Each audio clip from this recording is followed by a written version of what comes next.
খুনে এখনো অধরা রয়েছে মূল চক্রী। দুলাল সরকার খুনে মূল চক্রী হচ্ছে রোহন এবং অভিযুক্তদের ধরতে এবার পুরস্কার ঘোষণা করা হলো পুলিশের তরফ থেকে। যদি তথ্য দেওয়া যায় তাহলে 2 লক্ষ টাকা পুরস্কার ঘোষণা, ছবি ইতিমধ্যেই দেওয়া হয়েছে এবং 2 লক্ষ টাকা যে পুরস্কার দেওয়া হবে সেটাও লিখে দেওয়া হয়েছে। আরো বিস্তারিত এই বিষয়ে সেবক জানাতে পারবে, সরাসরি সেবক আমার সঙ্গে রয়েছে। সেবক কৃষ্ণ রজক ওরফে রোহন এবং বাবলু যাদব, তাদের ছবি প্রকাশ করা হলো এবং যারা খুঁজে দিতে পারবেন, যদি খোঁজ পায় জানানো হয়, তাহলে 2 লক্ষ টাকা করে পুরস্কার দেওয়া হবে।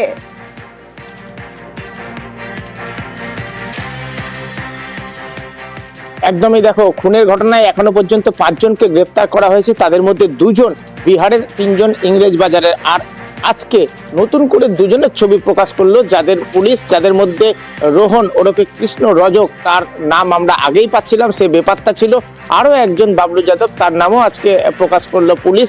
অর্থাৎ এরা কিন্তু 3 দিন পরেও এখনো অধরা, পুলিশের রেডারে থাকলেও পুলিশ এখনো পর্যন্ত এদেরকে গ্রেপ্তার করতে সমর্থ হয়নি। আর তাই এরা ওয়ান্টেড বলে জানিয়ে পুরস্কার 2 লক্ষ টাকা ঘোষণা করে 2টি ফোন নাম্বার দেওয়া হয়েছে, একটি ইমেল নাম্বার দেওয়া হয়েছে পুলিশের তরফে এবং বলা হয়েছে যে কেউ নিজের পরিচয় গোপন রেখে এদের সম্পর্কে তথ্য দিয়ে সহযোগিতা করতে পারবেন আর মিলবে পুরস্কার।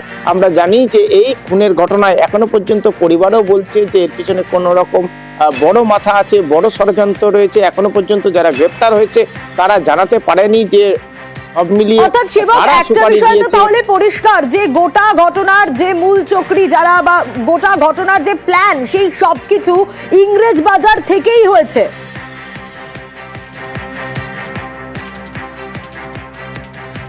একদমই দেখো, এখন পর্যন্ত যা তথ্য উঠে আসছে তা কিন্তু অত্যন্ত তাৎপর্যপূর্ণ। কারণ 5 জনের মধ্যে, ধৃত 5 জনের মধ্যে 3 জন ইংরেজ বাজারের, আর আজ যে 2 জনের ছবি প্রকাশ করা হলো তারাও ইংরেজ বাজারের।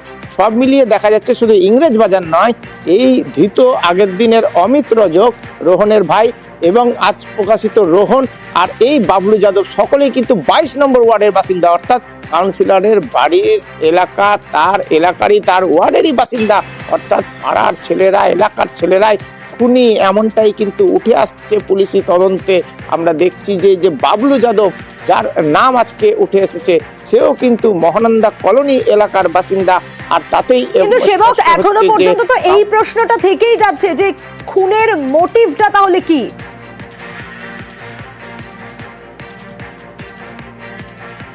একদমই দেখো, মোটিভ এখনো চূড়ান্ত হয়নি। মোটিভ কি এটাই স্পষ্ট হতে চাইছে পুলিশ। এবং এখনো পর্যন্ত যারা ধরা পড়েছে, যাদের 14 দিনের হেফাজত পেয়েছে পুলিশ, তাদের হেফাজতে নিয়ে জিজ্ঞাসাবাদ করা হচ্ছে, তারাও বলছে তারা খুনে যুক্ত। কিন্তু মোটিভ কি, কারা এই খুনের সুপারি দিয়েছে, কারা কেন এই খুন করিয়েছে, তা সম্পর্কে এখনো এদের জেরা করে পুলিশ স্পষ্ট তথ্যসূত্র পায়নি। আর এক্ষেত্রেই এখনো অধরা 2 জন, এই রোহন এবং বাবলু যাদব, তারা কিন্তু গুরুত্বপূর্ণ হয়ে দাঁড়াচ্ছে। এই বাবলু যাদবের সম্পর্কেও আমরা যা তথ্য পেলাম তা হলো বাবলু যাদব একেবারে অবশ্যই তোমার কাছে আসবো, কিন্তু যেদিকে আমাদের অবশ্যই নজর রাখতে হচ্ছে, এই যে তৃণমূল কাউন্সিলর দুলাল সরকার, তার খুনে পুলিশের রেডারে কিন্তু বাবলু যাদবও রয়েছে।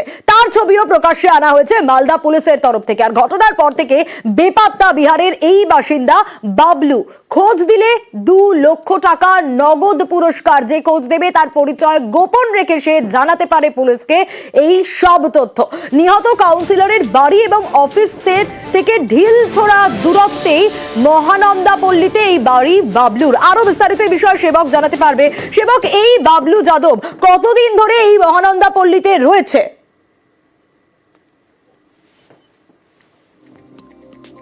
একদমই দেখো, আমরা এখন দাঁড়িয়ে রয়েছি তার বাড়ির কাছেই, মহানন্দা কলোনি, ইংরেজ বাজার পুরসভার 22 নম্বর ওয়ার্ড। অর্থাৎ দুলাল সরকারের অফিস এবং বাড়ির ঢিলছোড়া দূরত্বে মহানন্দা কলোনি, সেখানকারই বাসিন্দা। আমরা যেটা জানতে পাচ্ছি, বাবলু যাদব বিহারের আদি বাসিন্দা, তবে অন্তত 13, 14 বা 15 বছর ধরে সে এখানে রয়েছে। তার স্ত্রী রয়েছে বাড়িতে, তার শিশু কন্যা রয়েছে।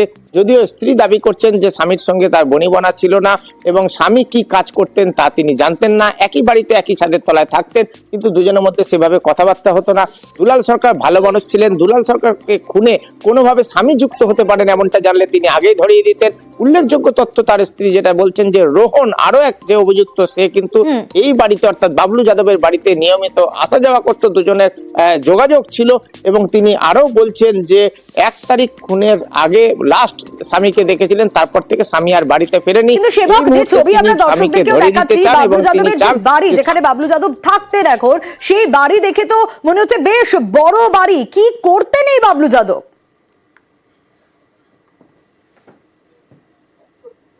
দেখো এখানেও রহস্য, কারণ স্ত্রী যেটা বলছেন বাবলু যাদব কোনো কাজ করতেন এমনটা তিনি জানেন না। স্বামী সকালবেলা বেরাতেন, রাত্রিবেলা আসতেন, সারাদিন ঘুরে বেড়াতেন, কিন্তু আগে বিয়ের আগেও যা জেনেছিলেন যে কাজকর্ম সম্পর্কে, পরে কিন্তু দেখেছেন বাস্তবে কোনো কাজই স্বামী করেন না, কোনো সেভাবে রোজগারও করেন না, বিভিন্ন আড্ডা মেরে বেড়াতো, ঘুরে বেড়াতো, এমনটাই বলছেন স্ত্রী।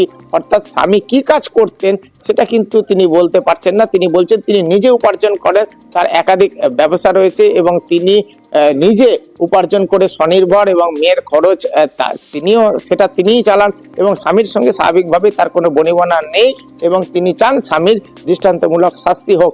এই স্বামী 1 তারিখে লাশ দেখেছেন, তারপর থেকে আর স্বামীর কোনো খোঁজ নেই। পুলিশ এসেছিল, পুলিশ তাকেও জেরা করেছে, পুলিশকে সব রকম তথ্য দিতে তৈরি তিনি। বেশ সেবক, কি বলছেন বাবলু যাদবের স্ত্রী এবং তার পাশাপাশি স্থানীয়রাও কি বলছেন শোনাবো। প্রথমত শুনে ভীষণ স্তম্ভিত। প্রায় 2-2.5 বছর ধরে আমরা এক বাড়িতে থাকলেও আমাদের কোনো সম্পর্ক নেই। বাবলু সরকারকে চিনতেন আপনি? একদম, খুব ভালো করে, ভীষণ ভালো মানুষ ছিলেন উনি। আমার মেয়ের স্কুলের ভর্তির সময় আমাকে প্রচুরভাবে হেল্প করেছেন। হ্যাঁ, 1 তারিখে মনে দেখা গেছে লাস্ট। আমার বাড়িতে যেদিন পুলিশ আসে আমি সেদিনই জানতে পাই, এবং সেভাবে আমি কোঅপারেট করছি। উনার আসল বাড়ি কোথায়? বিহারে। বিহারে কোথায় সেটা তো আমি বলতে পারবো না। এই খুনের সাথে যদি ইনভলভমেন্ট থাকে তাহলে কি চান শাস্তি? একদম, আমি নিজে ধরিয়ে দেবো ওকে। রোহন বলে ছেলেটা কি এখানে আসতো, আপনাদের বাড়িতে আসতো? দেখেছি 2-3 বার। অ্যাকচুয়ালি রোহন না, ওর নাম কৃষ্ণ নামে চিনি। 2-1 বার দেখেছি। বিহার থেকে কোনো লোকজন এসেছিল? না, সেটা দেখিনি। আমরা চিনি, এমনি মুখ চিনি, কিন্তু আপনার আচরণ ব্যবহার সেগুলো বুঝতে পারতাম না, জানতেও পারতাম না। এমনি যেমন মানুষ বাড়ি আসে, বাড়ি আসলো, যা গেল, এইভাবেই দেখেছি। কি করে তবু বলতে পারবো না স্যার। আমরা এখানে আর কেউ লোকজন আসতো, ভিড় ভাড়া হতো কয়েকদিন ধরে? না, সেরকম আমি দেখিনি স্যার। ওর আচরণে কি হতো? খুন করতে পারে বাবলা সরকার? আমি তো ভাবতেই পারছি না শুনে স্যার যে এরকম ধরনের করেছে। আর যদি করেও থাকে, আমি বলবো কোর্ট যেন রায় দেওয়া সরে আম যেন ওকে ফাঁসি দেওয়া হোক। বাবলা সরকার কেমন লোক ছিল? তিনি ভালো ছিলেন, অসহায়ের পাশে থাকতেন।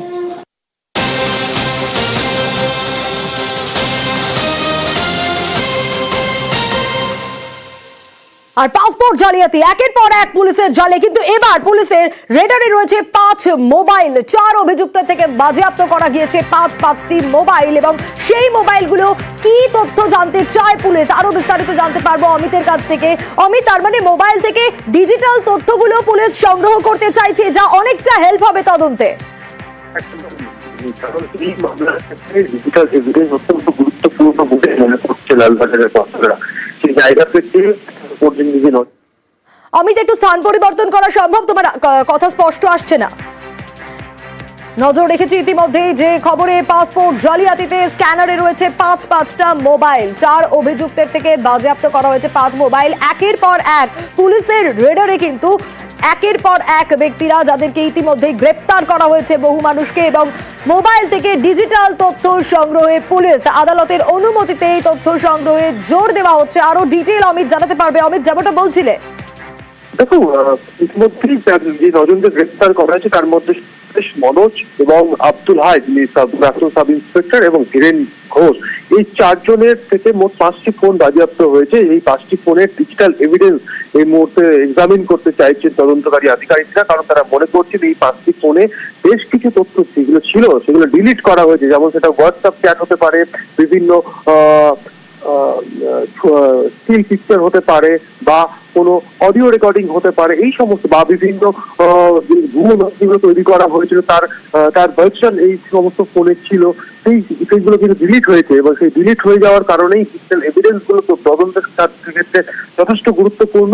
এই জায়গা থেকেই তারা আলিপুর আদালতের কাছে অনুমতি নিয়েছেন যে এই ফোনের ডিজিটাল এভিডেন্স গুলো তারা উদ্ধার করতে চায়। এই কারণে এই 4 জনের 5টি ফোন তারা ফরেন্সিক ল্যাবে তারা পাঠাচ্ছেন এবং পাঠিয়ে সেখান থেকে তথ্য যেগুলো ডিলিট হয়েছে সেগুলো তারা সংগ্রহ উদ্ধার করে সেগুলো এভিডেন্স হিসেবে কাজে লাগানো হবে তদন্তের ক্ষেত্রে, এমনটা কিন্তু কলকাতা পুলিশ সূত্রে খবর।